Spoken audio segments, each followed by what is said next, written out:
The picnic. Thanks you guys for coming out here. I'm psyched to see so many of my friends and my Jackson Hole family here. And this all started about a decade ago. Actually, I did the first picnic in 2012, so it's been a decade, and somehow it's kind of like taken over my life. And so that's what basically we're going to talk about. And all the other people, most importantly, who have made it part of their lives too. And I'm really, really psyched to be here because finally we get to talk about something besides, I'm not going to say it.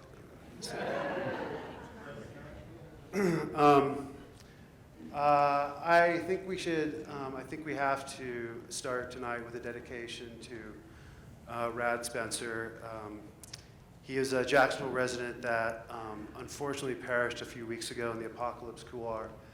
And I feel like it's important to say that like this night there's going to be a lot of like lighthearted talk about mountaineering and the Tetons, and I just want you to know that I feel like, given that we've all lost friends, really close friends, I know almost everybody in here has probably lost one or more friends in the mountains, and so I do think that we have to remember to carry those people with us when we go climbing and we go skiing. You know, keep them in our hearts. Take them on adventures with us.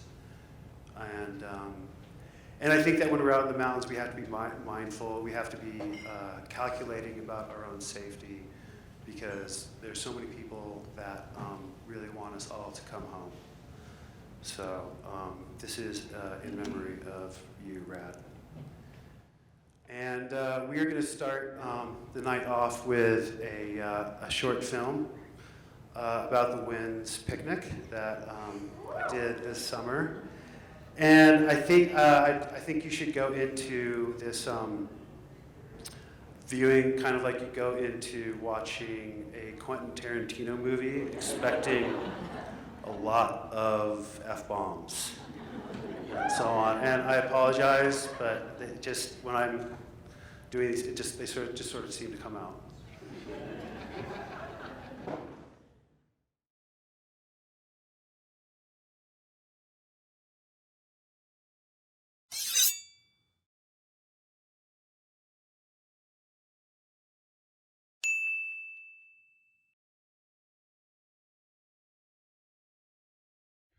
Alrighty, 3 a.m.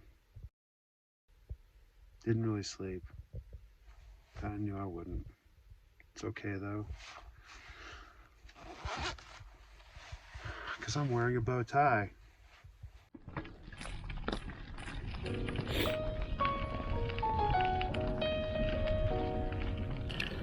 It's fucking bright out right now.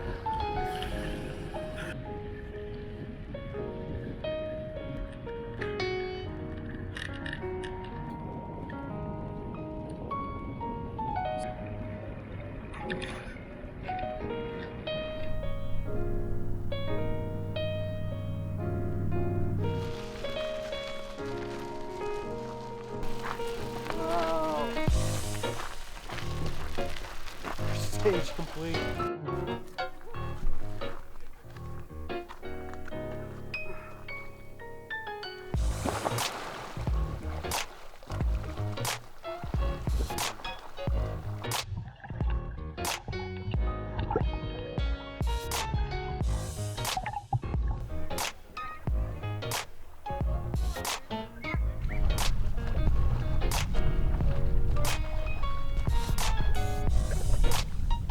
How you feeling, David? Holy shit. Ugh. Ow, man.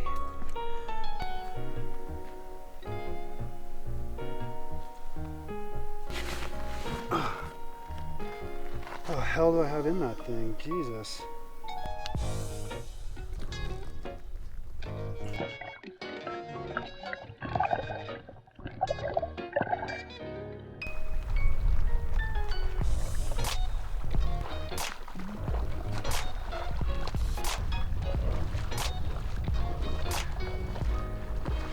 Hike, eat, swim, eat, walk, eat, swim, eat.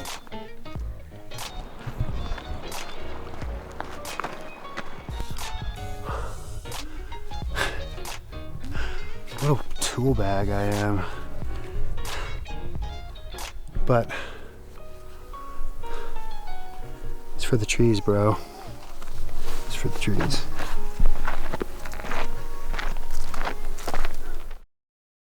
It's up like a rock amongst rocks.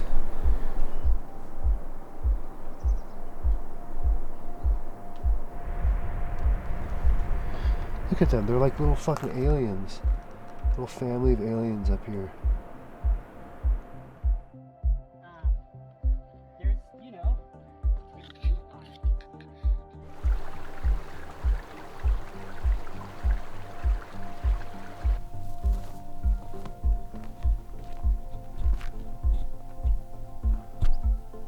There she blows.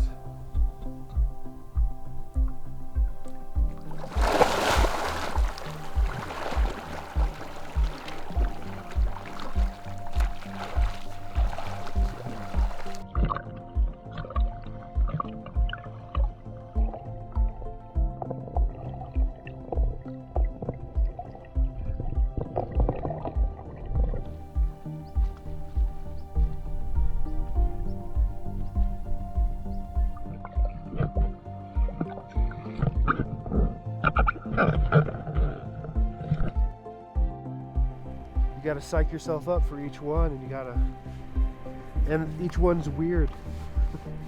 That's why it's fucking cool. Get high, get weird.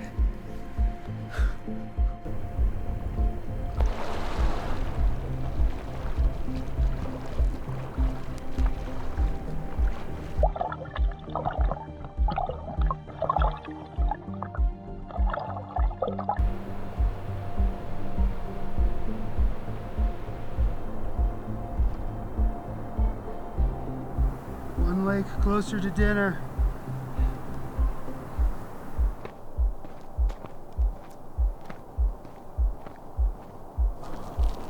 This is ridiculous.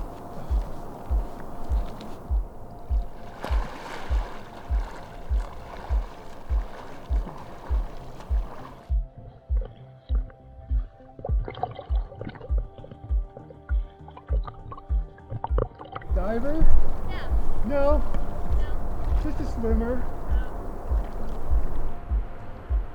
The whole thing was worth it for that. For that swim right there. That swim slash trudge.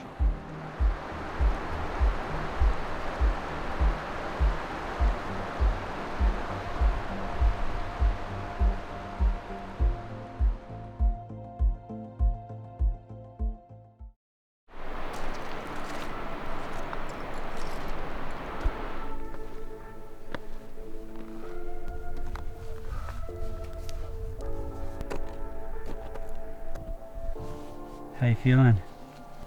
I feel fucking awesome. Look where we are. Look what we're doing. So fun. This is the shit. This is the shit.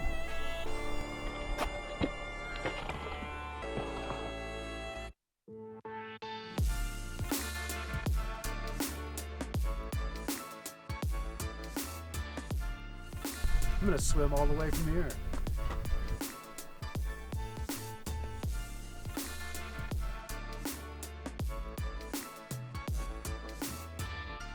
It's nice to be down here. That's kind of a burly descent. Oh my God, but still miles to go before we sleep.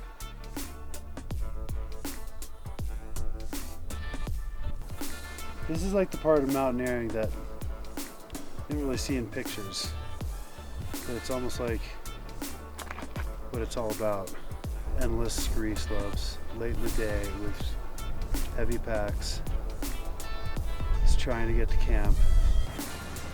I gotta keep something in the tank for tomorrow. Here we go.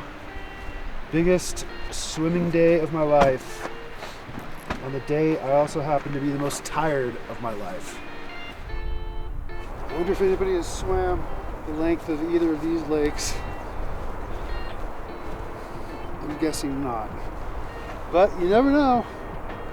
People are weird.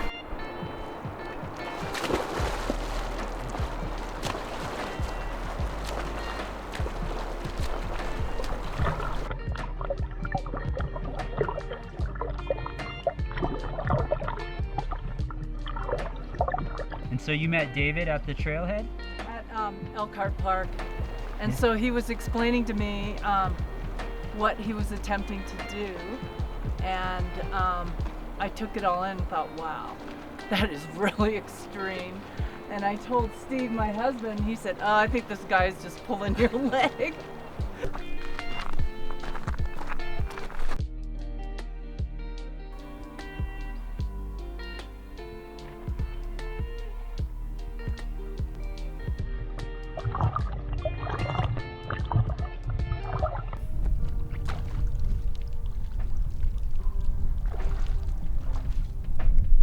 I actually swam those damn things. How about that? Could be a little cattywampus.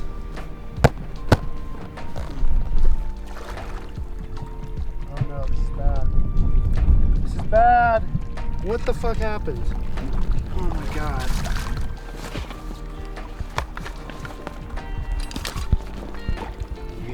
Titcomb Basin Lake. Thought of a new theme song. It's called Why the Fuck Not.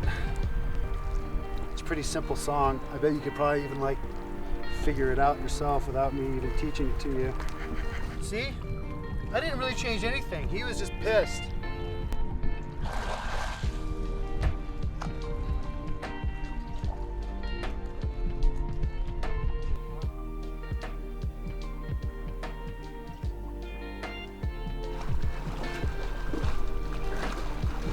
Fast. Psyched to like get this thing done. Let's do it. Seneca Lake, here we come.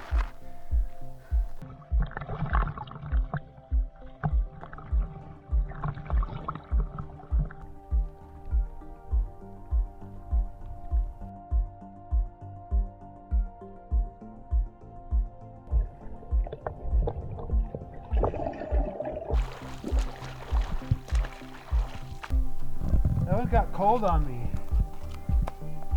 My hands got cold.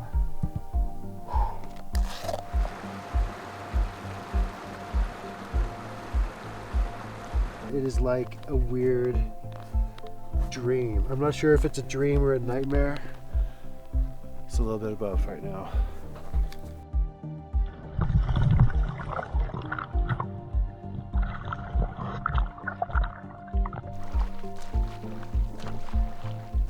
Guess that makes 10.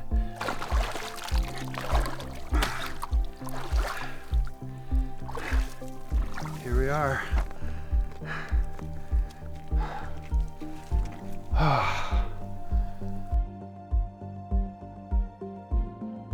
What time is it? 12:22. Yeah, started at 3:45, 3 days and 21 hours ago. Oh man. Thanks for being part of it, dude. That was the trip of a lifetime right there. I'm stoked, man. Thanks for having me. Yeah.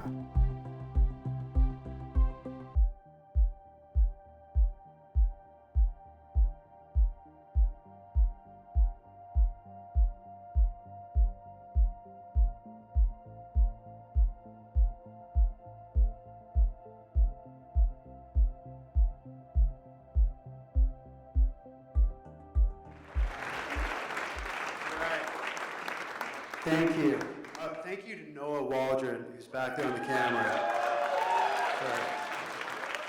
Let's talk about the history of the picnic and like how this all started. It's a little bit hazy, but I'm pretty sure that I had the first idea for the picnic on my 40th birthday when I climbed the Grand Teton. I soloed the Exum that morning, and as I was looking down to Jenny Lake, I said, I wonder if anybody swam across that lake and then climbed the Grand. And then I remember like going back to my girlfriend at the time and like laughing about it, and we just thought about the possibilities, but I actually didn't like do anything. This was like in 2007, and I really put it off for like 5 years, and I wish I hadn't. But 5 years later, I was involved in Tree Fight, and this was an organization that we were trying to protect whitebark pine that were being decimated by beetles and really truly being decimated by climate change. And it was, like this climate change, all these like beautiful millions of trees dying. It was just like an insurmountable problem, right? And so the picnic became this thing, this idea that maybe it wasn't an insurmountable problem. Even though it scared me, even though I wasn't sure if I could do it, it seemed like a problem that I could put together, that I could pick apart, dissect into all its different pieces, and maybe I could actually try and figure it out. So this is the crux of the route, right? And you can basically see how like I wanted to go straight across the middle of Jenny Lake, and it is a little bit contrived, right? Because you like come from the south, you come you swim across the lake, and then you walk all the way 3 miles to the Lupin Meadows trailhead. And I think everybody who's done the picnic can attest that those are the most painful 3 miles of the entire thing.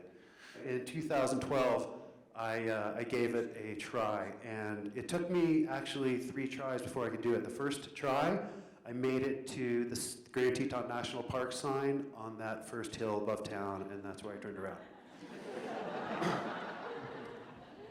and then a week later, a couple weeks later, I had a different mindset, and I tried again.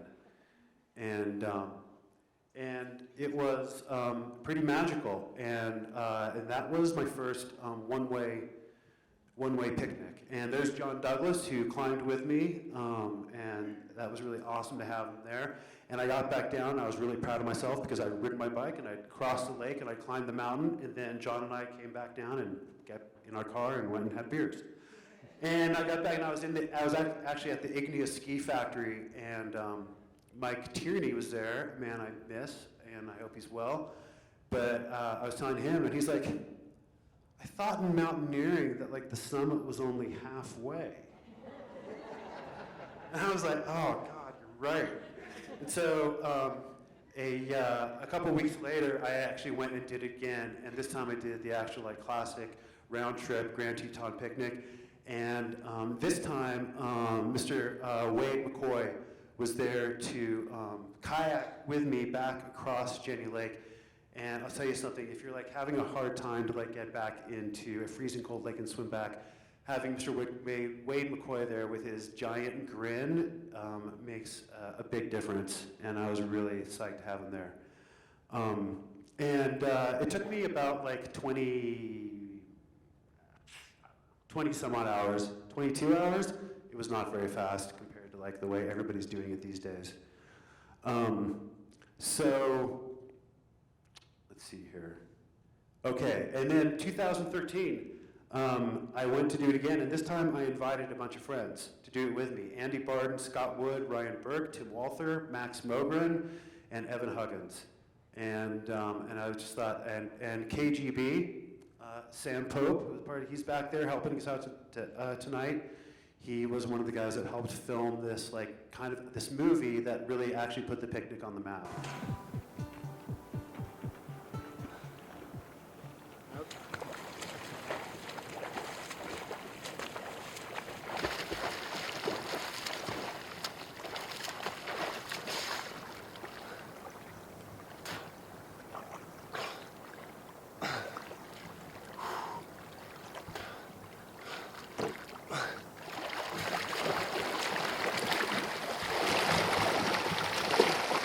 Yeah, boys.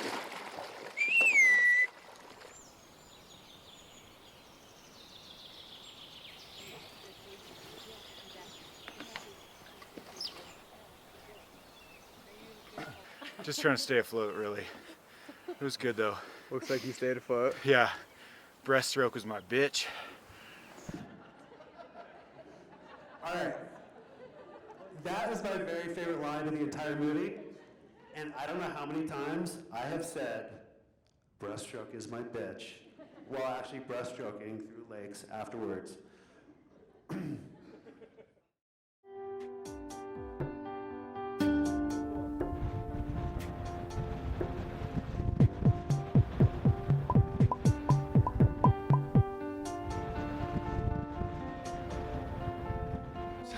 Just to swim back, man.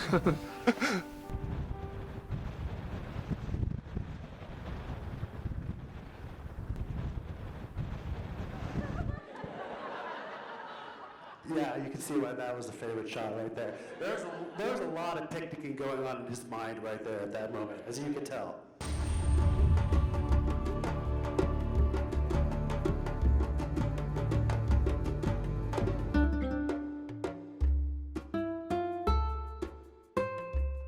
I'm way more tired this time than last time. As Max and I were beginning the painful descent from the lower saddle, the rest of the boys were jumping into the lake in the sunshine.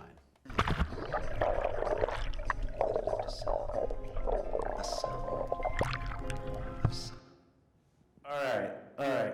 So anyway, I came in, it wasn't really a race, but I did come in dead last. And fortunately, like Max Mogren, is Max, are you here tonight? Yeah. Max was very kind to like stick with me to the very end, even though he could have gone a lot faster. So thanks, Max.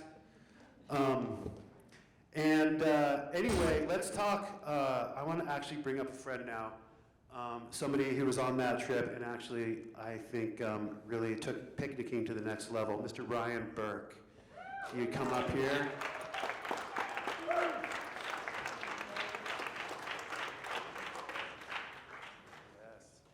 Awesome. Thank you, Ryan, for being here. Happy to be here.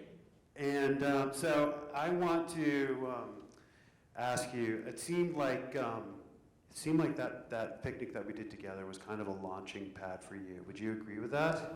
Yeah, I mean, absolutely. I was thinking about it as you were talking. It's a springboard of confidence for anyone that does it. And it really was kind of the best time I've had here, I don't know, in a decade. So, and don't be scared of the swim. The swim isn't that bad. Yeah. Awesome. And obviously you took it to quite a few different levels. So please tell us about like some of the other picnics that you ended up doing soon after that. Yeah, I mean, I love the creative spirit behind the picnic. The one that comes to mind is the Grand Traverse picnic, which I think this is a picture of. I did that over 2 days. So same logistics, just doing the whole Grand Traverse instead. But I also see maybe at some point you'll kind of share a slide where I did it with some friends. Yeah. And my buddy Lucas, who just crushed it. I don't know if you guys know Lucas, but he has one arm that it doesn't work as well as the other. So just swimming across Jenny Lake at 3 a.m. with that dude was kind of life-changing. Oh my God, really? You swam at 3 a.m.? Yeah, it's 3 a.m. It's Holy pretty cow. cool. Wow, that's unreal. Awesome. And then I would say that it kind of like sent you actually on quite like a course. Would you say that? Like it seemed like after the picnic, I mean, what was it about the picnic that made you feel it, like that sort of sent you on your course to like do all these other rad things, including climbing 50 peaks in the Tetons in a week? Yeah, right? something like that. Yeah. I mean, the picnic was a launching pad. I mean, I'd done stuff by myself and cruise around the Tetons, but doing it as a group was a really big deal for me. But doing the individual stuff, that kind of vision quest after, you want to see the edge of where you can take things, and that was kind of the concept that you put forward. So it was great to build on that. Awesome. Yeah. Awesome. Thanks, man. Thanks so much. Yeah. Appreciate it. Thanks, David. Yeah. Everyone, just do it. Just do it. Oh yeah, Ryan was the first person to cut my time in half, but not the last. Okay, after I did the first Grand Teton picnic, I really wanted to do a picnic where you saw how the route of the Grand Teton picnic was kind of contrived because you swim across Jenny and then you have to walk 3 miles all the way over to the trailhead. And it seemed to me that like in the true spirit of picnicking, it was like swimming, like the vision was like to swim right towards a mountain and then climb it. And so that's kind of was the genesis of the Moranic. And so here I am, and that was in 2015. And this is swimming Lee Lake. And Lee Lake must be one of the most amazing places on earth to swim. I mean, you could actually like drink the water in Lee Lake while you're swimming across it. It is like perfectly pristine. Must be one of the most amazing swimming holes in the world. And I absolutely recommend like open water swimming in Lee Lake if you're interested. This is the route up Mount Moran. The CMC route kind of just goes up this light colored rock all the way to the top. The descent route follows this arête kind of all the way down. That's kind of like the easiest way up and down Mount Moran. The Moranic is scary to me, and I am totally impressed by those people like Julia and Neil and others who have soloed the Drizzle Puss, because that shit scares me.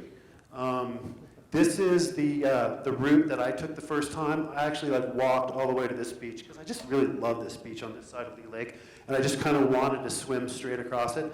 But like a year later, Danny Biasi like upped the whole thing by swimming all the way from the portage site around the corner over to the route. This was in 2000. Actually, this is in 2014.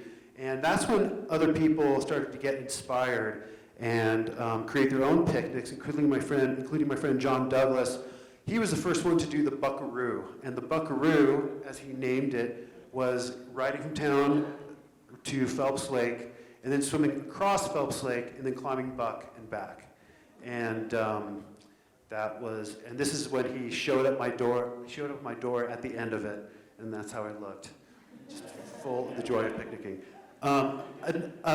Kelly Halpin's friend Manny, he was inspired by the picnic in Los Angeles. I don't have any pictures of it, unfortunately, but he did this amazing picnic where he swam from Manhattan Beach Pier to Hermosa Beach Pier, and then he rode all the way through Los Angeles to Pasadena to Easton Canyon, which is a canyoneering route. This is the topo for it. Yeah, they're like seriously super badass. LA picnic. And I give him a lot of credit to Manny for thinking of that. Okay, and then this is the official seal of the International Committee for Extreme High Alpine Mixed Aquateering, or ICEHAMA.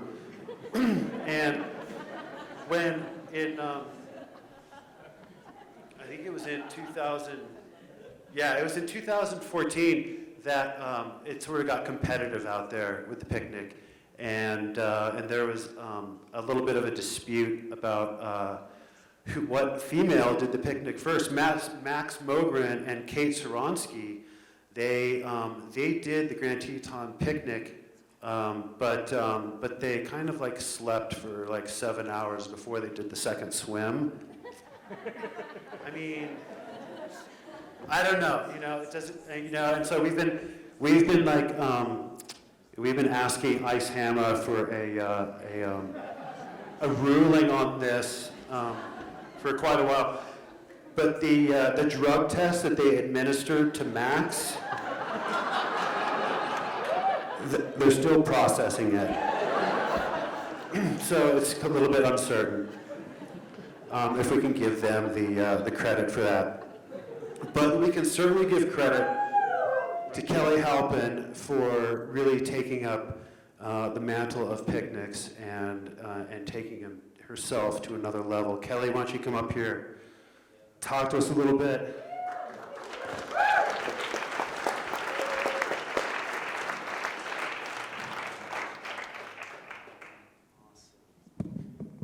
Yay, I'm so glad you're here. I am so happy to be here. Guys, can we give it up for David Gonzales? Yeah. I mean, this guy basically created a new sport, and there are people across the country doing picnics all over the place. I mean, in Michigan, in like Florida, I get dozens of messages every year about people being like, oh yeah, I think I'm gonna do the picnic, but it's like in crazy places without mountains, and that's what's awesome about the picnic, is that people are making their own natural human-powered obstacle courses. So one more time for David Gonzales.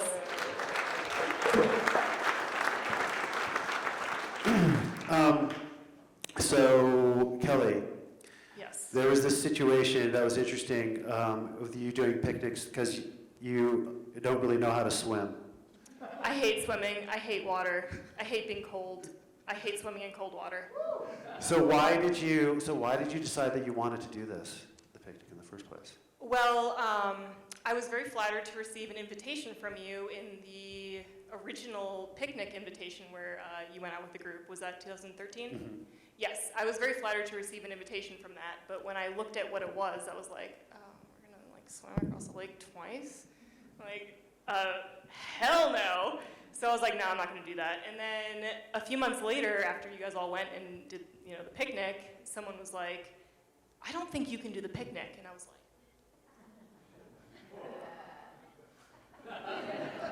excuse me? And then I was like, you know what, I think I'm gonna do the picnic. And so in 2014, my friend Tristan Gresko and I did a little bit of training, not much, but a little bit of training.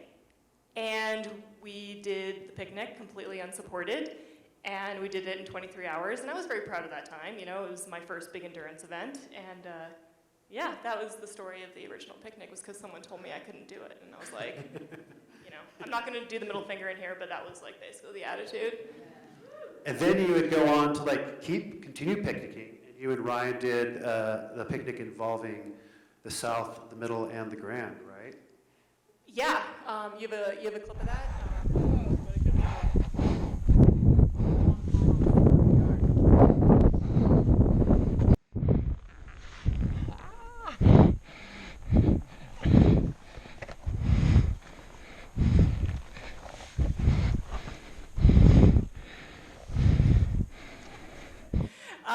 Yeah, I've done 4 picnics. I've done the original Grand picnic. The next year I did the Moran picnic, which I believe you have a clip of, and you'll share that in a second. Yeah. Then I did the Triple Teton Triathlon with Ryan Burke. So we swam Taggart Lake to make it a more linear route, and did the Grand, the Middle, and then the South, and then reversed it, which was really fun.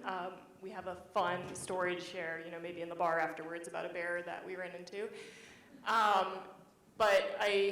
And then I did the Tiwanaut picnic, because Tiwanaut is my favorite mountain, and I did a video with Wizard Media and REI that covered the Tiwanaut picnic, but they kept calling it the picnic, and that was not accurate, so it was the Tiwanaut picnic. But I think my most epic of all time was the Moran picnic, because of unforeseen adventures as adventures go. So I think David's going to share a very embarrassing and fun clip right now.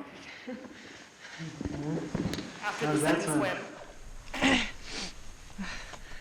I was so gone mentally.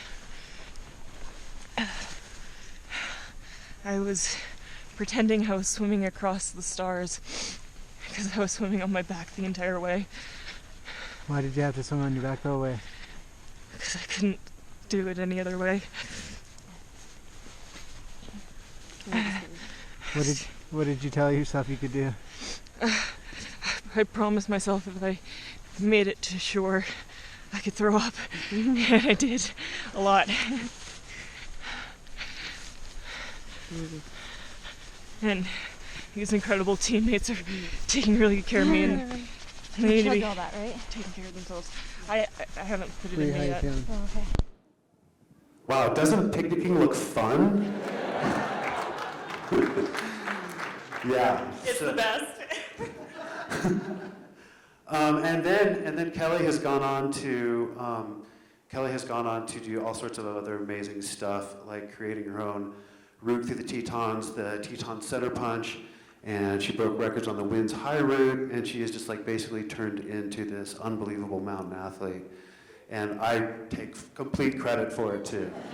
No, actually, seriously, David should take complete credit for it, because the picnic introduced me to mountain running, and now I am a professional mountain runner.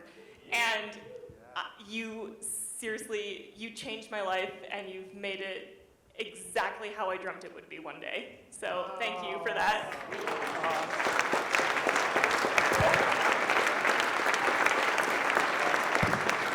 So thank you.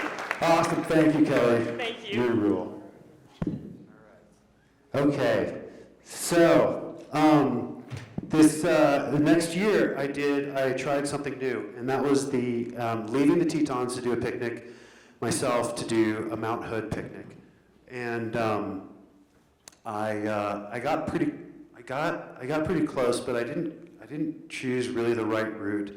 But I did have an amazing experience. I didn't quite get to the summit, but I did have the experience. This is Mount Hood Meadows, and this was the route that I decided to take up to Mount Hood. And you can see the ski resort is down there, and so you basically like walk up, and then you follow this ridge, which turns into this like amazing ridge, and follow it all the way up. And I did it. I swam the Columbia in the afternoon, and I rode my bike up to Hood in the evening, and I climbed it in the middle of the night. And it was one of the most magical evenings of my life, because as I climbed up in the full moon, all the other like volcanoes and the Cascades started materializing out of the gloom, and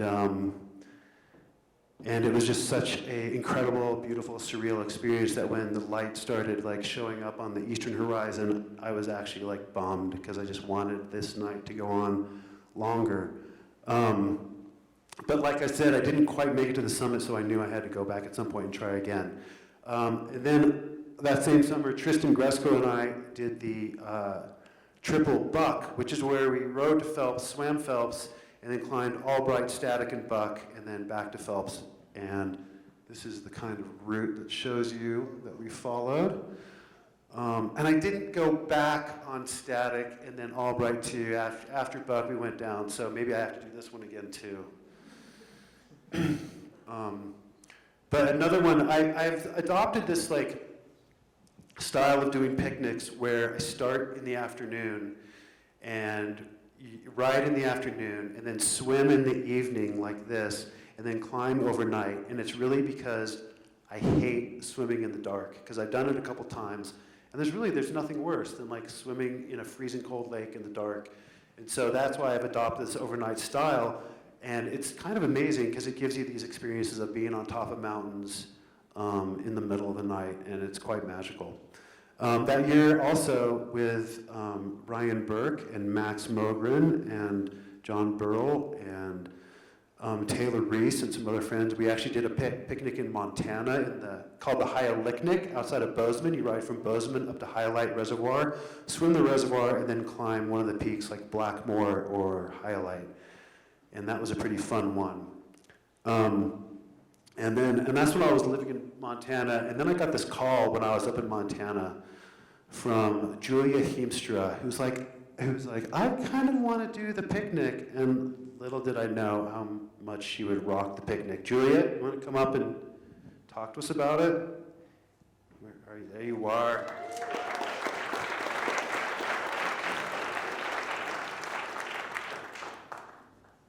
Sweet. So, yes, Julia Heemstra. And first of all, like, why did you decide that you wanted to do the picnic? It's such a great question. I was really inspired by everyone who had gone ahead of me. Okay, thanks. I was really inspired by everyone who had gone ahead of me.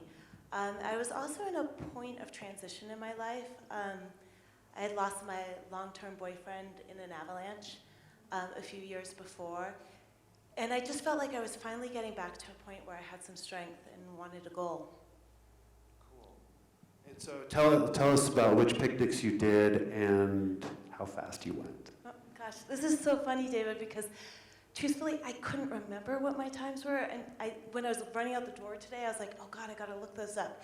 Because at this point, I'd say my failed picnic attempt was actually far more significant than my other picnic attempts. I did look it up when I ran back into my house. So I think I did the Grand in 1447.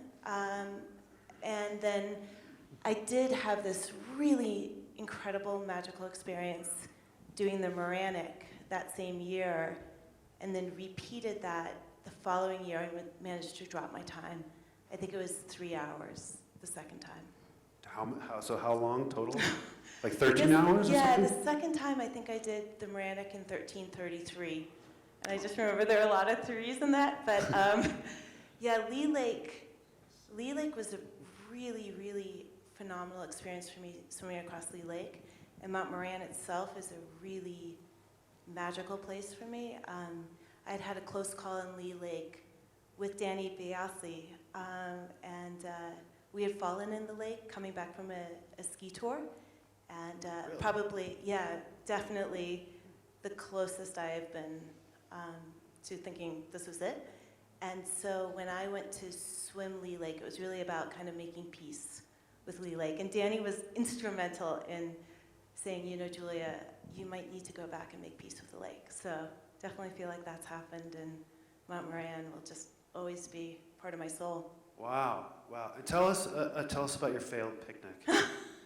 My failed picnic was definitely the most significant picnic. So after I dropped the time with Mount Moran, and I think it was like 2:57, I shaved off of that one. That one, I remember those numbers because it was really important to me. I was like, well, maybe I could shave some time off of the picnic as well.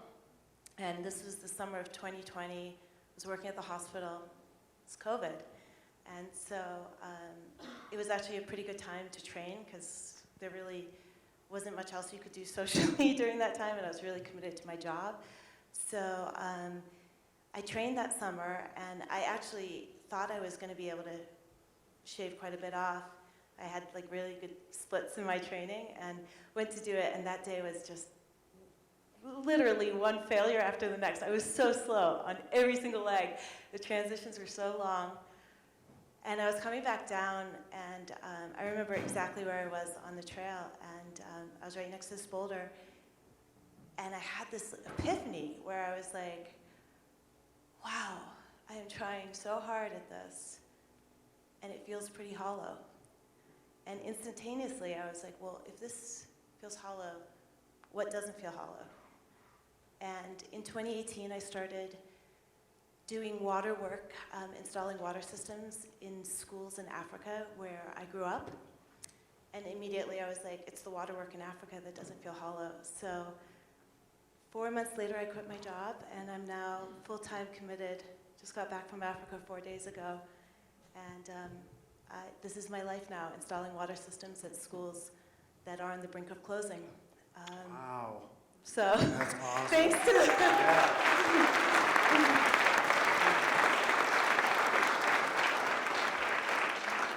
Look at that happy picnicker's face right there. Yeah, that was back in the day. Yeah, I will say that the picnic was such good training for what I'm doing in Africa right now. I feel like a day in Africa is like 10 picnics stacked on top of each other.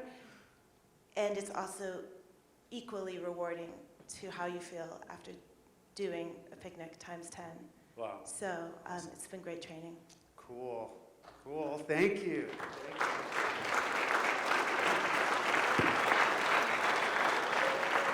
Yes. Awesome, Julia. That summer I tried for the first time a pupnik with Peppy. I'm sure this was Fiona, and she was hauling Peppy, and we rode from Bozeman up to Highlight Reservoir, and it didn't quite, Peppy didn't really like jive with the whole running alongside the lake. But then I actually tried again, and I got him. I towed him up to Highlight Reservoir from Bozeman, and I picked the other side of the lake, and he did figure out how to just like run along the shore while I swam, and then we met up at the other end, and we climbed Highlight Peak, and then we came down, and then it started raining cats and dogs, and so we couldn't quite finish. But I definitely think there's a future for pupniks. So,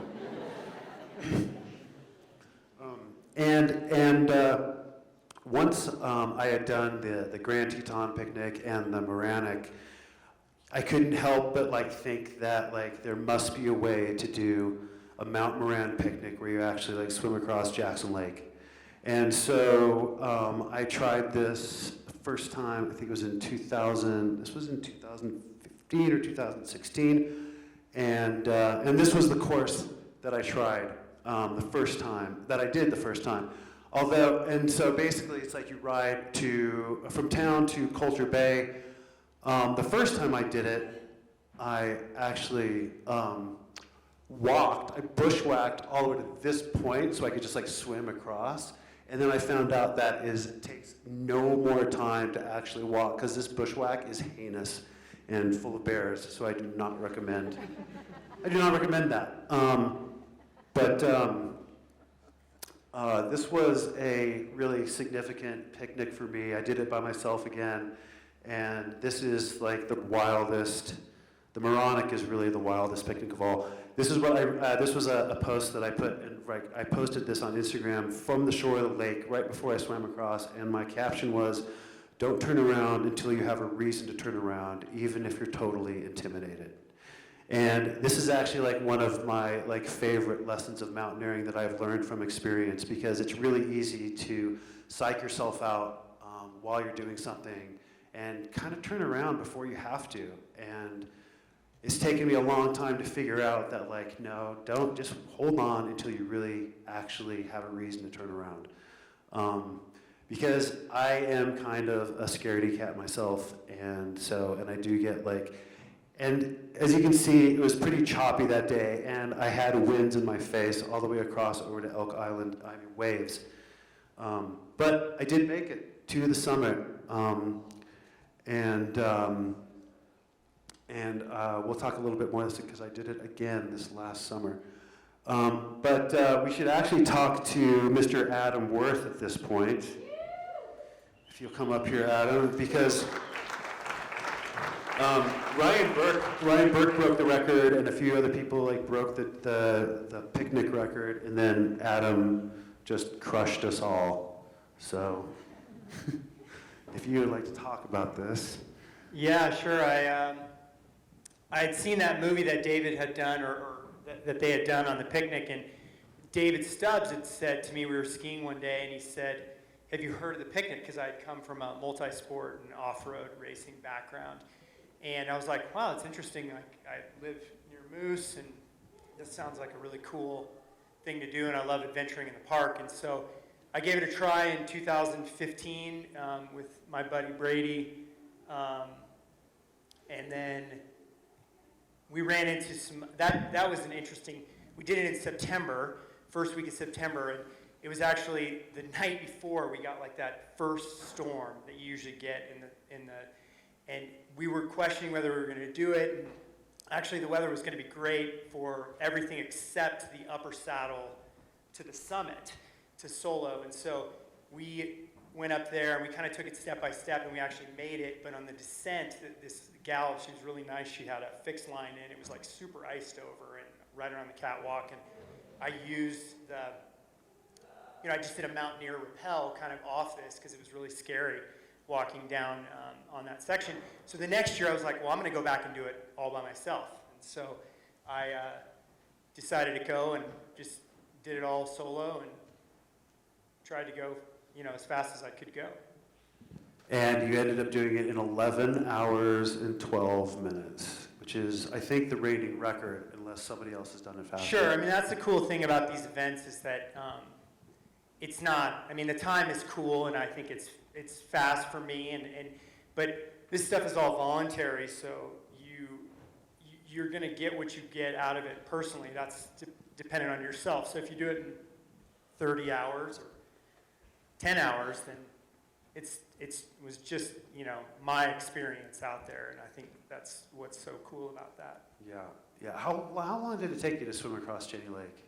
Both my swims were 40 minutes. Wow. So. Yeah, I was an hour, I was pretty consistent. I did about an hour on each bike ride, 40 minutes on each swim. I think my second swim was a little slower. It was 40, just, a few minutes slower. And then the big portion of it is obviously the run up and down the Grand. And I can attest that last 3 miles on the way back is just absolutely horrible because, well, it's not horrible. It's different. You're experiencing, when I did it, I started, I think, at 6:45 in the morning, went throughout the day, and so I'm coming back to the boat dock at like 4 o'clock. You know, it's like 3:40 in the afternoon. So it's just butt to nuts. People, you know, tourists, everybody's taking the boat over. They're like, you know, what the hell is this guy doing? And then you come into the boat dock and it's like queued all the way out. You know, it's before they did the fix out there, but it's queued all the way out for people to take the boat. And I had taken my wetsuit and I actually took a sign across a cardboard sign in my little tow bag that was like, hey, I'm gonna need this stuff. I brought 2 Cokes, put them in the lake, and I laid my wetsuit out on the boat dock and I put this sign over it and I was like, hey, I'm gonna need this later on. Please just like let it chill. I appreciate it. Have a great day in the park. And then you come back to the boat dock, and because in the morning there's nobody there, you come back and these people are looking at you like you have a horn growing out of your head because you're putting this wetsuit on and then you just dive off into it. And they're like, why is this guy swimming back across the lake when he can take the boat here? And then when I got back to the point, you know, back over the overlook, there was a tour bus there, and I came out of the water and everybody started applauding. Applauding me. There was like these 65-year-old people, and so I mean, doing it in the park is a great experience. So That's awesome. Here you are at the end of it, right? This was my first attempt on it here, right at the arches and coming back, and then the next year I didn't, you know, I was by myself, so there was one actually on that day I met Dan Abraham and Ryan Burke on the summit that day. They were climbing, they were doing the Petzl Ridge, so it was like cool. We shared a Snickers bar and stories about the picnic, so it was really, you know, that was a cool experience for sure. Sweet. Yeah. So Sweet. Cool. Awesome. Thank you. Yes.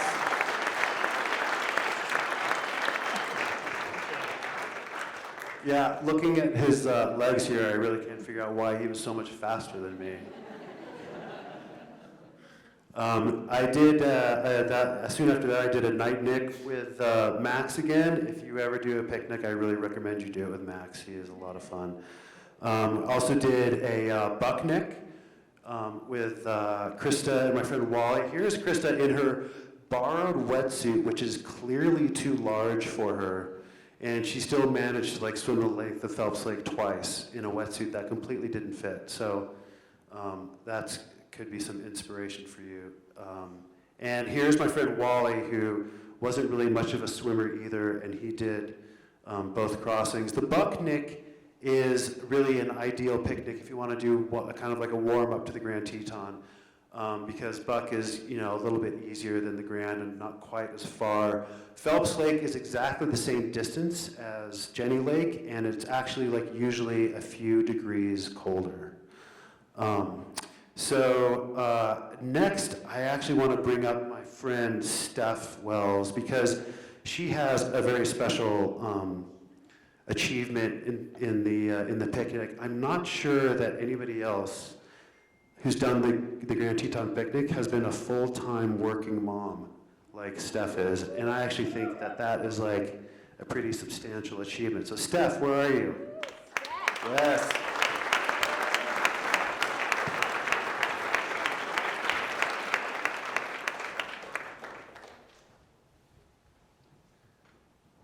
Hello.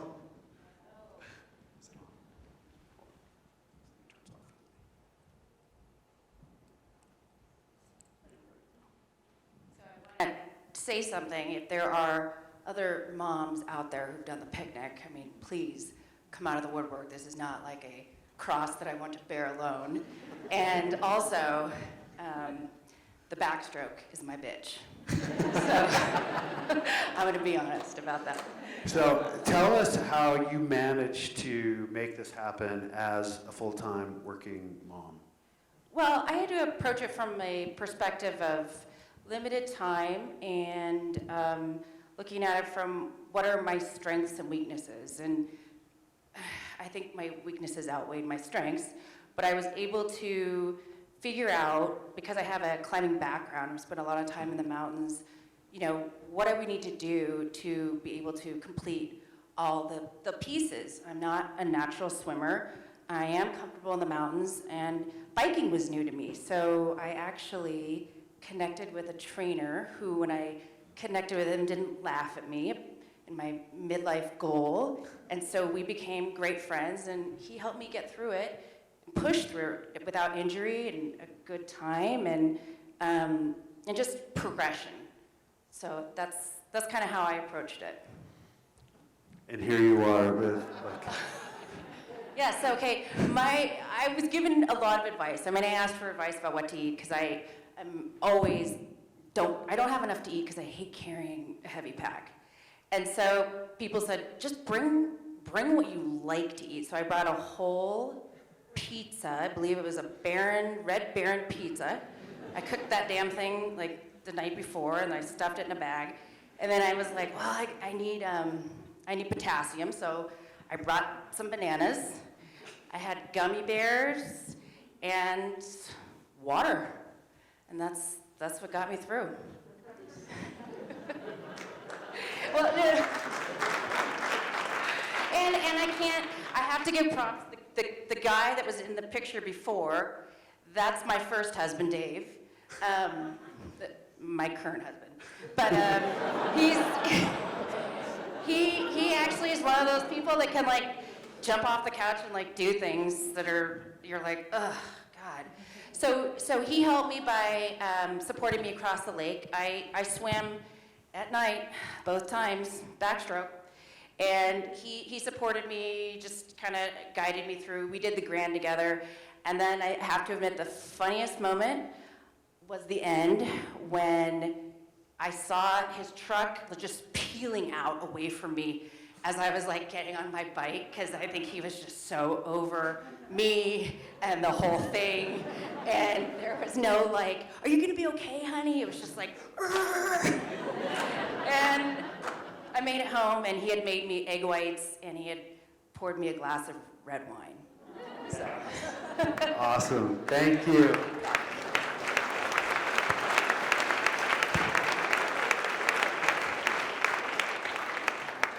I think it's important to know that like those of us who, you know, actually have jobs in Jackson Hole can do these things too.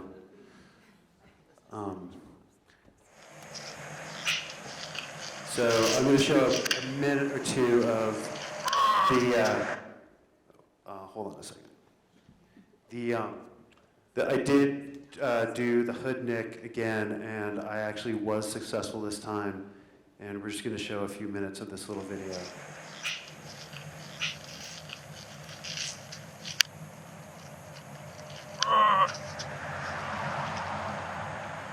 All right, well, let's fucking do this thing. Whoa, hey, water.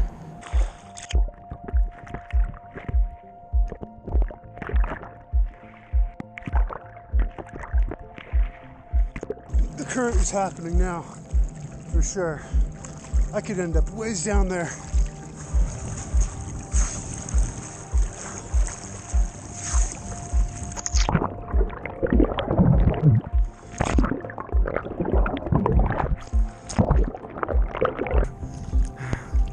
There's my mountain. I wouldn't say I'm close, but I'm closer. Huh.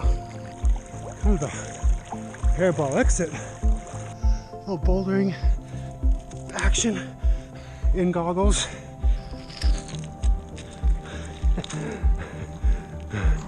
First leg is complete. Now I just gotta like get upstream, figuring this is probably the fastest way.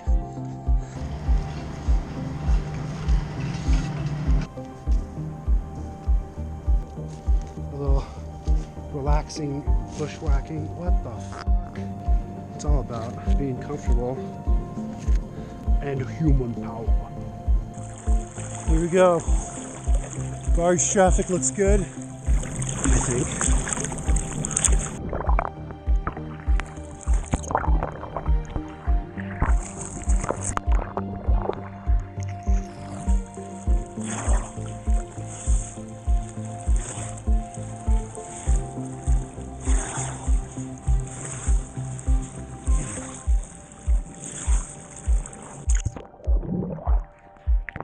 I'm glad I got through when I did. Look how far away I am from the bridge now. It's definitely carrying me. I gotta get across.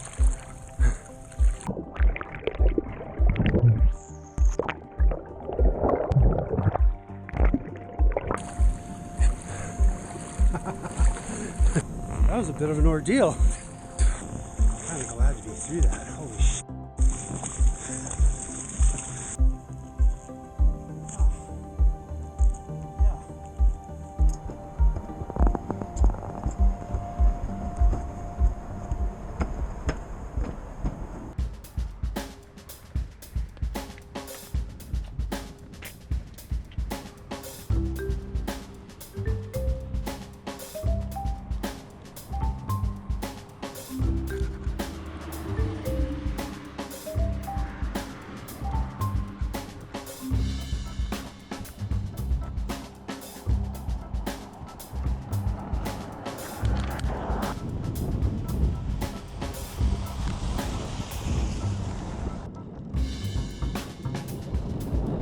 Whoa, it looks a little windy up there. Hide your fucking wawa.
Damn it.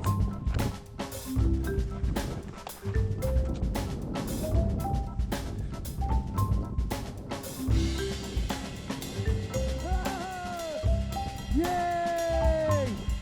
Oh, my little friend.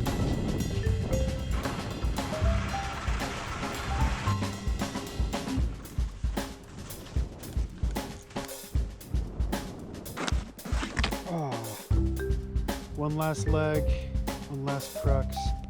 Bye, mountain.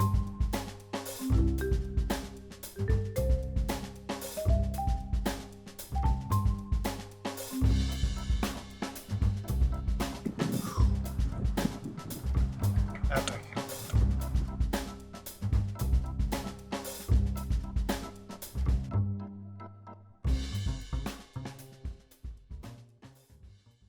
All right, that was the Hoodnick. And I mean, I summited and I skied and I did, but you know what? It's still kind of like incomplete because it lacks that symmetry. And so this spring, I may actually go back there and try it again and actually do the swim back and forth across the Columbia at the end of the whole thing too. And I'm not sure how I feel about that because Columbia is pretty scary. And I really would like to hit skiing when it's better in like May, which means that the river is going to be really cold, but it won't be running as fast. If anybody wants to come with us, or me, I do want to try it again, and I think it would actually be fun to do with other people, and it is an amazing place to go. I also that summer did a Taylor Glenn is here tonight. You know, it's really important that we document this. Got to do it for the gram. Really committed. Hopefully Apple will honor the warranty if it's, you know. How'd that Ziploc work out? Yeah, it's terrible. That's right. I just love Taylor out there in the middle of Jenny Lake with his iPhone out, just like shooting pictures. All right, we are going to actually try and bring another friend in here to talk about a picnic that he did, the Yosemite picnic, and he is joining us via Zoom. So let's see if he's still there. Let's see here. Oh, look who's there. Yes. Jason, you there? Can you hear? I can hear you loud and clear now. Sweet. Awesome. Where are you talking to us from? I am in Southern Oregon, in Klamath Falls. Awesome. Awesome. well, you've got a an audience. Recording in progress. Perfect. Sweet. So, Jason, tell us how you came to do a Yosemite picnic. Oh man. Well, a huge thanks goes out to you for inspiring the idea. I'd watched the videos on the Grand picnic and just started shopping around, kind of thinking about the spaces around me a little different. And I played in Yosemite chasing FKTs. And one that stood out was the Tuolumne Triple Crown, which is kind of a famous rock climbers link up, easy moderates in the Tuolumne Meadow. And the idea to add a bike ride and a swim across the iconic Tenaya Lake on the front end of that and on the tail end just sort of became the obvious expression.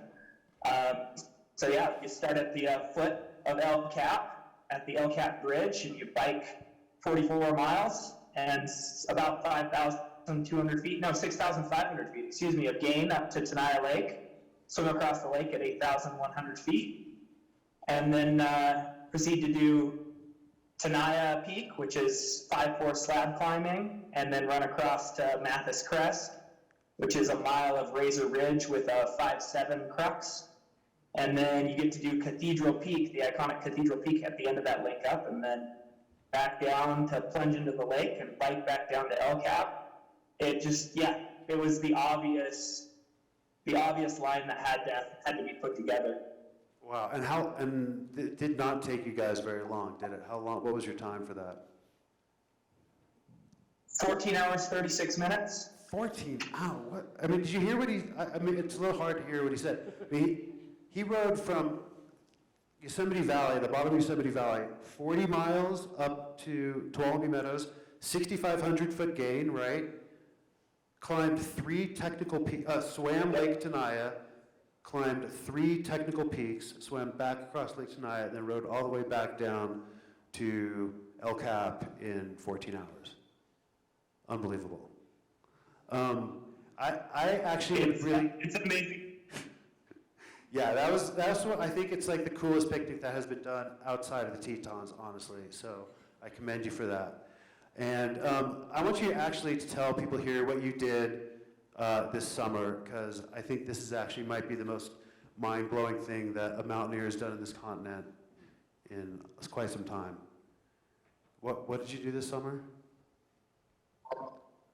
I am honored to hear you say that. I took on what's known as the Bulger's List, a list of the 100 tallest peaks in the state of Washington.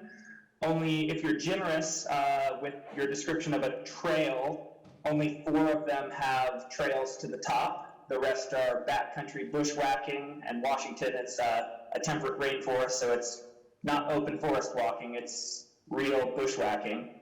And then glacier travel on technical glaciers with crevasses to navigate, and a lot of 5th class and choppy 4th class terrain.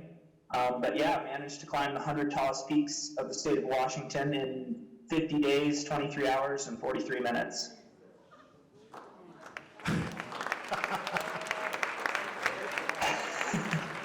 I actually don't know if there is a more impressive mountaineering link-up that's been done in this century so far, honestly. 100 of the highest peaks in Washington in 50 days. How did you keep your body, how were you able to keep your body healthy enough to do that? How is that possible? Well, I think you have to start with a really, really healthy love for the mountains. that's step one, the genuine feeling of there's no place I'd rather be. So when you're beat to hell and falling apart and you want to cry, you still can come back to, well, it's better than being anywhere else.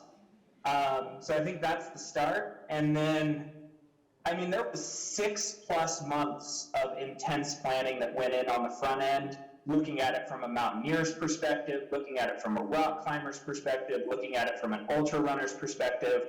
I'm a coach as well, looking at the long days and the short days and how much vert and what order can I do these things to make it possible to kind of put a little periodization into the effort itself, if that's a thing that's even possible. So yeah, a bunch of moving parts, and then also trying to avoid fire season and climbing the peaks in an order that mitigated that risk, since it was the most catastrophic possibility for the whole undertaking. That's amazing. That is a huge part of picnicking and these sorts of things, is the amount of preparation that goes into them and the amount of planning and logistics, and you sort of like forget that part once you're like in the mountains, but it's hugely important. Jason, you're amazing, and I'm so psyched that you were here, joined us tonight, and that you had the patience to wait this long, and thanks again for being part of it and for like creating such a super badass picnic. It's absolute pleasure to have joined you guys. Thank you so much. Yeah. Awesome. All right, we're getting close here. Recording stopped. Thank you. Oh, here is Jason on the Mathis crest, and here he and Ryan are at the end of their picnic. Ryan Tetz, he's the other guy that did that with Jason. Super badass. Okay. We are now up to last year, and one of the picnics I did was the Spudnic. The Spudnic is a picnic involving Mount Borah in Idaho, highest peak in Idaho, and it is an amazing place. The picnic route, you start at the end of Lake Mackey Lake, which is near Mackey, Idaho, and you swim the length of it. And here's a little short clip.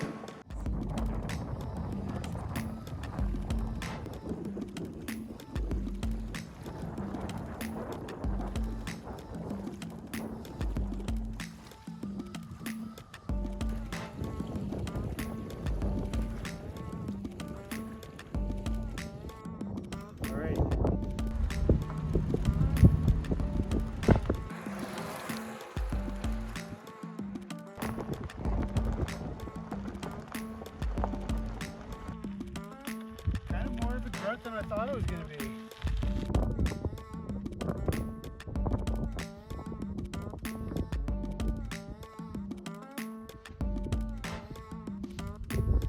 The sunrise. Gotta come say hi.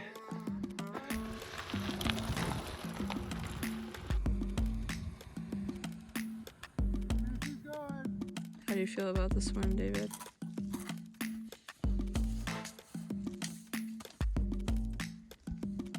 I don't really want to do it.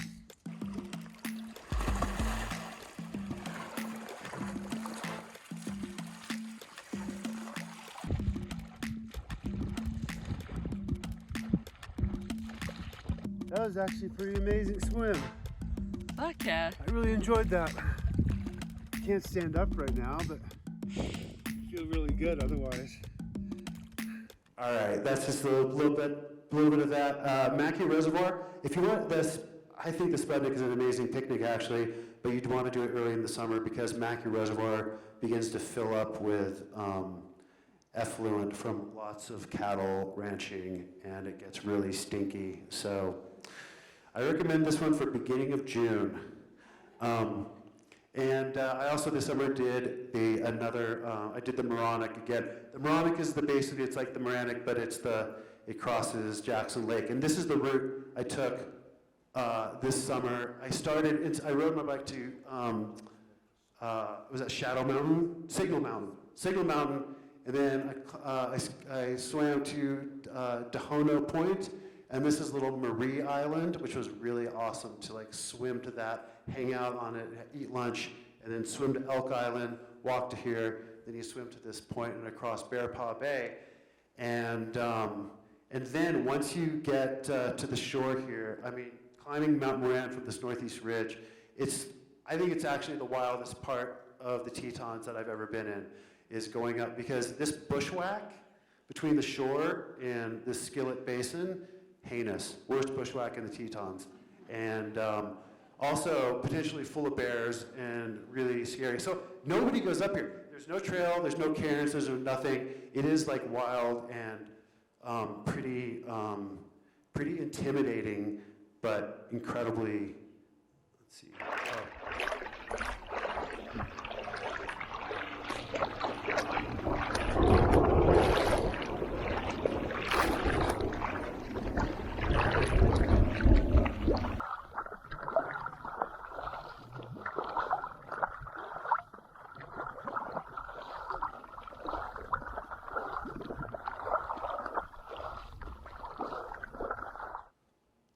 And here is near climbing.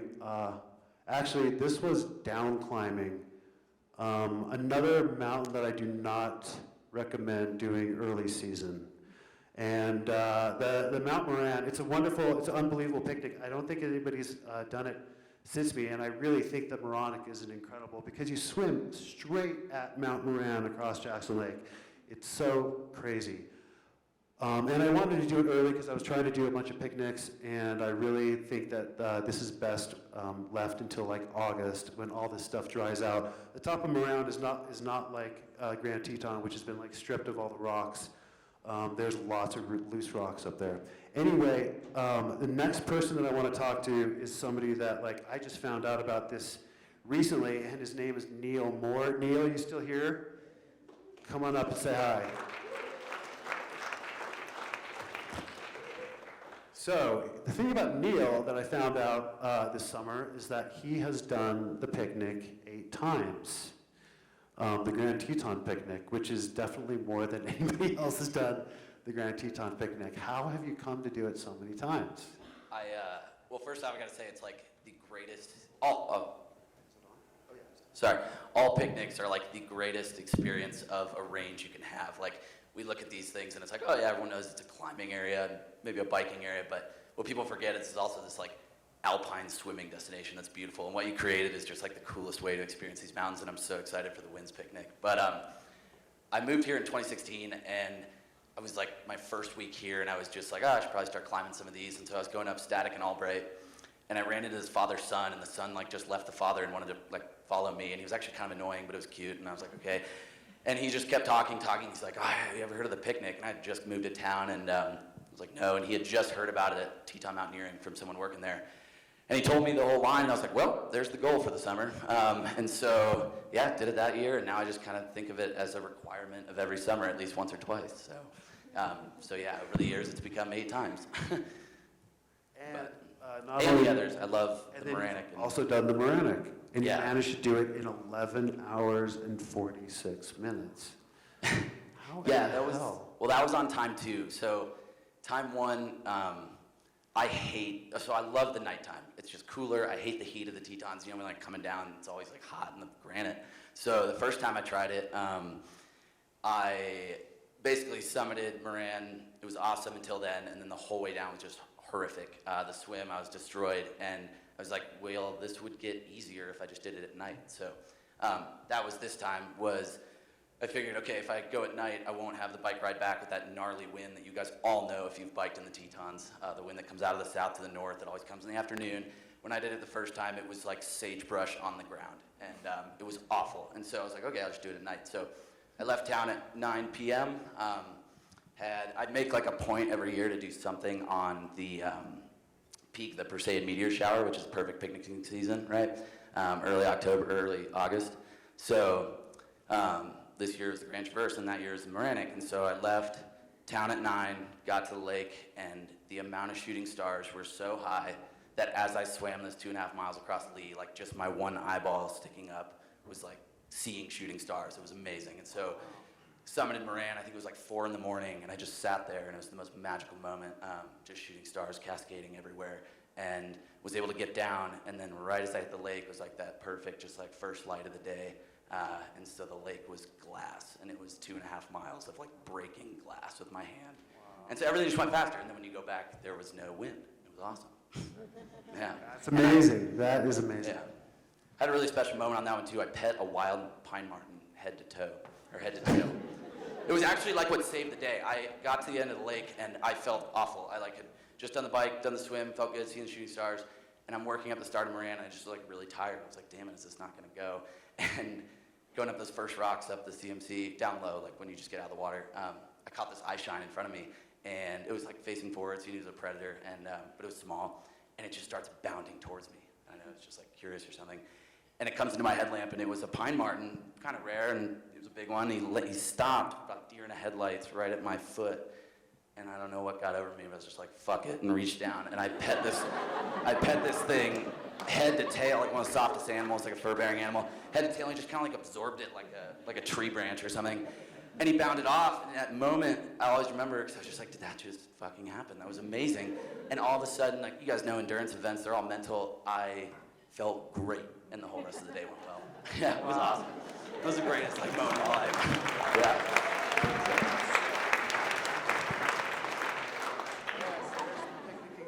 There's some picnicking spirit right there. Yeah, that was the last time I felt good on the first Moranic, and then it was all hell from here and there. Yeah. That's sick. And you're actually going to give the Winds Picnic a go this summer, huh? Yeah, I'm not working all of August, just a picnic, so. Wow. Yeah. Sick. It'll be the, let's see, Moronic and your Winds Picnic, and then one I'm trying to create myself. So thanks for the inspiration, David. Hell it's amazing. Yeah. Yeah. Hell yeah. Well, thanks for coming here. And yeah, of course. Yeah, thank you. Sick.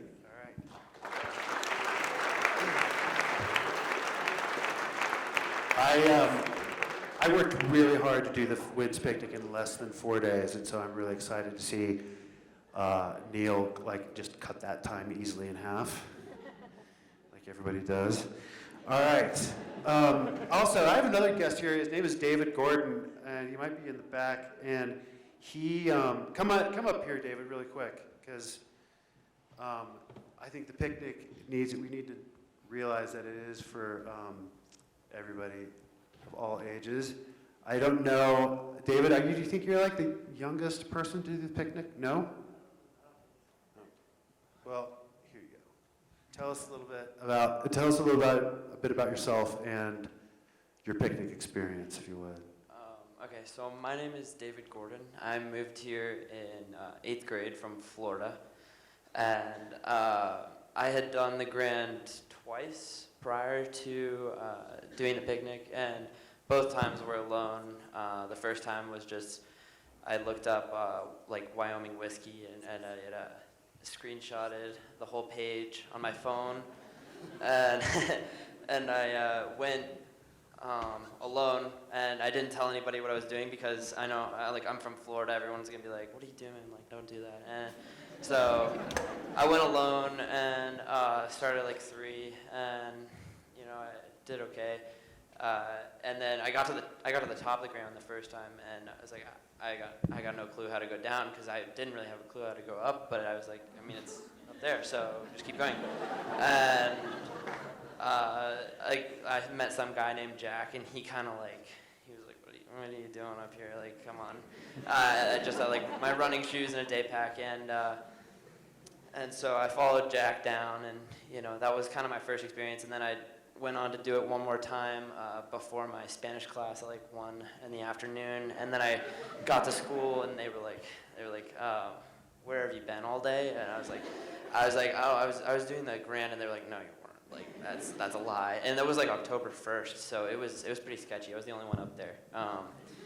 And anyway, so I did the picnic for the first time August 26th of this year. I was 18, and I had planned on doing it with somebody else, but I actually got COVID, and 2 weeks after I was let out of quarantine, I did it, and I had planned to start at 3 a.m.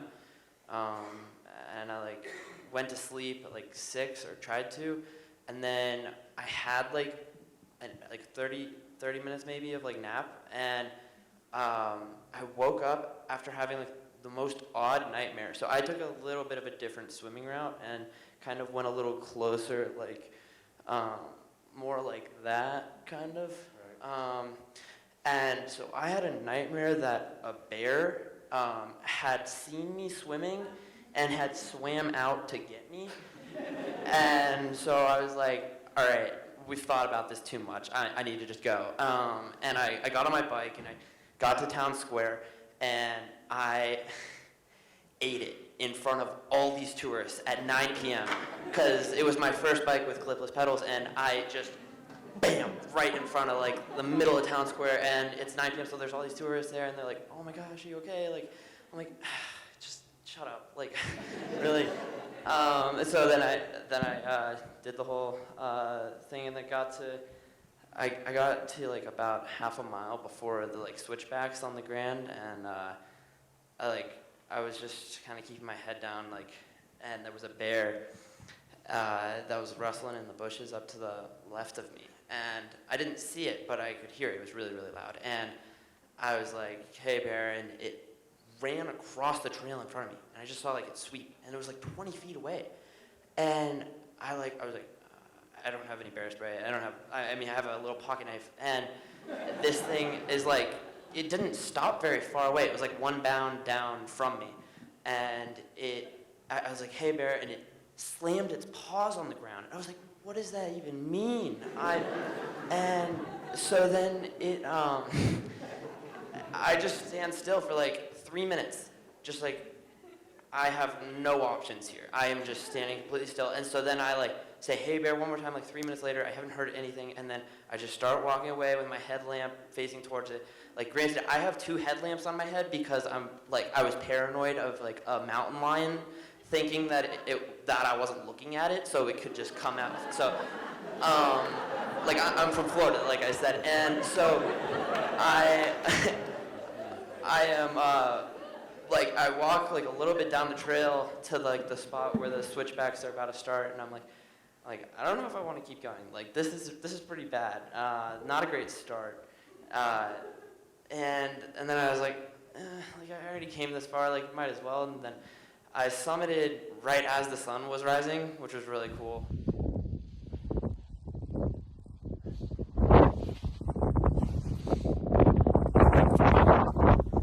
Made it up here just 8 hours after 8 hours 50 minutes since leaving town square. Now I'm gonna try to get back to my house before 2. So I have to shave off an hour of the time it took to get here. And then got back down and swam across with the tourists, and I cramped up right in the middle of where the boat, I cramped right here where the boat comes through, and I cramped up and like dropped like an anchor to the bottom. Like it was very concerning for myself. And then because I had packed my day pack in such a way that was like, in my head it was strategic, and I had like a water bottle, but no like Camelback, because I figured that would make me more inclined to stop and drink water, but it actually made me less inclined to drink water. And so I had like 3 Nutter Butters and like maybe 16 ounces of water in the 15 hours that it took me. And then wow, that's it? 3 Nutter Butters. Yeah. Damn, that is a picnic record in itself. Thank you, Dave. That's awesome. Yeah, thank you. Yeah. Any more picnics in the plans? Yeah, I probably would like to redo it, maybe with the official route for That's the sick. swim. Yeah. Awesome. That'd be fun. Yeah. Cool. Well, thank you for coming. Thank you. Yeah. All right. We're going to wrap this up. I want to wrap this up talking about the fact that there's a lot of privilege going on in these things, like being able to exercise in this way, right? Like we often don't think about how privileged we are when we can exercise, when we have extra calories, when we have extra time, when we have the gear, and we have the places to do it, right? And I kind of feel that like this exercise should be a human right, given what it does for us, for our health, for our mentality, for our emotional state. And I kind of feel like it's like Julia Heemstra saying that, you know, she felt empty and it like drove her to like an entirely new path on her life. I understand that. I can sympathize with that feeling, sort of the emptiness of just like being so privileged to do these things. But, you know, if the answer then is to help other people gain the opportunity to exercise, how amazing it is that we are here and we have organizations in town like Carving the Future, because this is exactly what they're doing.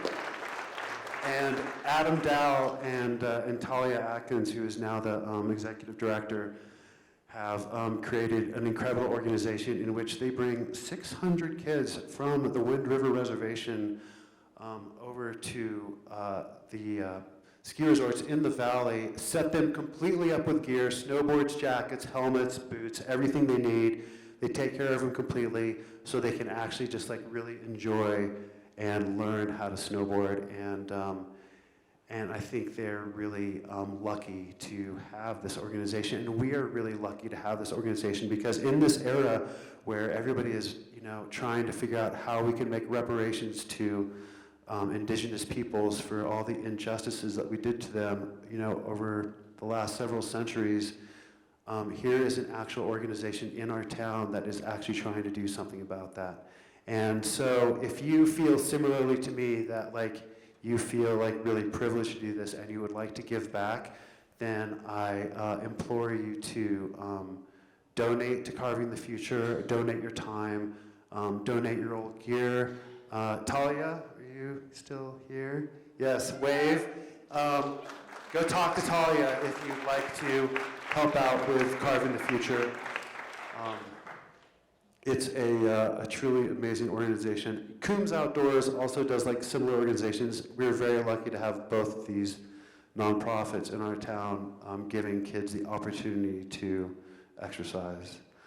And all right, we're gonna just like wrap this up because it is almost 9 o'clock. And I really appreciate you being here. I want to talk about something really quick about the word suffering. One time in print, to describe a picnic, I used the word suffergasm, and I'm kind of sorry I did, because I actually feel like suffering is kind of a weird word to use when you are a white person on vacation. And I think that like suffering as a word is probably more appropriate to what the people of the Ukraine and Russia and North Korea and many other parts of this world are going through right now. Instead of using the word suffering in what we are talking about, I actually kind of prefer extreme elective discomfort. And a friend of mine, a wonderfully cynical friend of mine, once pointed out that he thought that like what picnickers and other endurance athletes are doing is suffering for attention. And I couldn't help but kind of agree with him, and it sort of made me actually want to change how I did picnics, because then I really didn't want to suffer. I wanted to do enough training and prepare enough and hone my nutrition enough that when I did a picnic, I actually really wasn't suffering, right? I was just enjoying myself.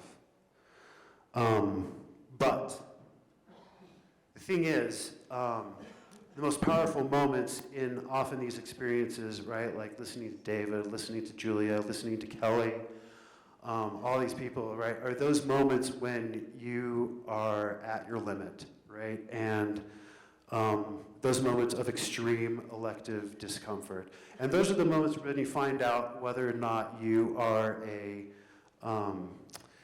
quitter or a digger, right? And those moments on the sharp end when a strange calm comes over you when you are juggling all the marbles. And those are incredibly powerful, life-changing moments. And I think it's because they connect us to our rawest and wildest elements in our psyches. And I probably like think a lot of like really trippy, weird shit when I'm doing picnics or anything else, because I think that we all do that, right? It's kind of how you occupy your mind. One of my favorite things to think about is how we are we really like just individuals, or, you know, humans, or are we really just hairy suitcases for our DNA? Because when you think about it, that's really all we are. That's the most important thing we do is pass our DNA on, and really, you are really just like the fleshy pink nodule that is at the end of this chain, this uninterrupted living chain that goes back millions of years, right? And it is crazy. It's an uninterrupted living chain of DNA that goes all the way back to when RNA started replicating. And how many generations is that? Hundreds of thousands? Another favorite thought of mine is that we have only been sedentary agriculturalists as humans for a few hundred generations.